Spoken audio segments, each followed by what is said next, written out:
Welcome to சிவிக்குட்டி channel. இன்றைக்கி ரொம்ப சிம்பிளான ரெசிபி தான். மஞ்சள் பூசணிக்காய் பொரியல் எப்படி செய்கிறதுன்னு செஞ்சு காமிக்க போகிறேன். இந்த சேனலை இப்போ தான் முதன்முறையாக பார்க்குறீங்கன்னா லைக் பண்ணுங்கள், ஷேர் பண்ணுங்கள், கமெண்ட் பண்ணுங்கள், முக்கியமாக சப்ஸ்கிரைப் பண்ணுங்கள்.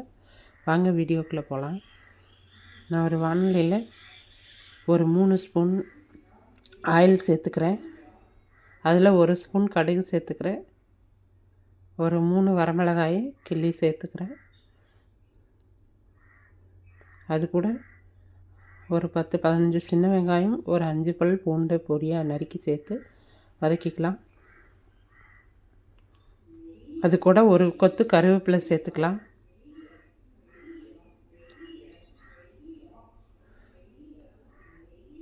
அது கூடவே கொஞ்சமாக பெருங்காயத்தூள் சேர்த்துக்கலாம்.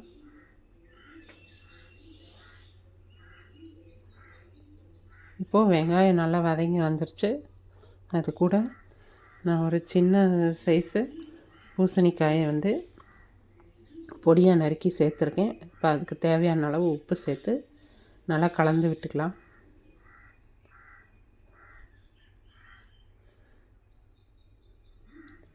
இப்போ கொஞ்சமாக தண்ணி தெளித்து விட்டுக்கலாம்.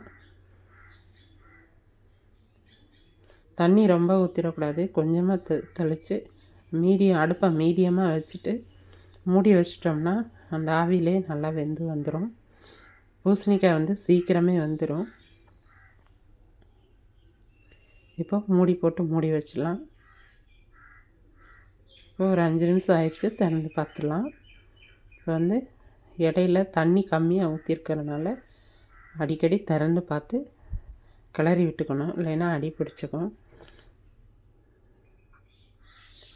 நல்லா கலந்து விட்டு மறுபடியும் மூடி போட்டு வேக வச்சுக்கலாம்.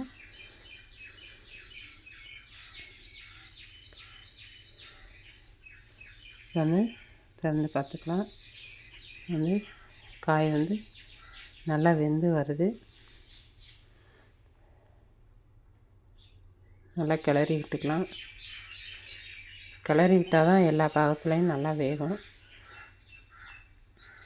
இப்போ நான் 3 வரமிளகாய் மட்டும் போட்டிருக்கேன், காரம் பத்தாது. அதனால் ஒரு ஸ்பூன் சாம்பார் தூள் சேர்த்துக்கிறேன். சாம்பார் தூள் சேர்த்தா இந்த பூசணிக்காய் பொரியலுக்கு ரொம்ப டேஸ்ட்டாக இருக்கும். நான் ஒரு தடவை ட்ரை பண்ணி பார்த்தேன், அதனால தான் இது சேர்த்துக்கிறேன். மறுபடியும் மூடி போட்டு சும்மா ஒரு நிமிஷம் வச்சுக்கலாம்.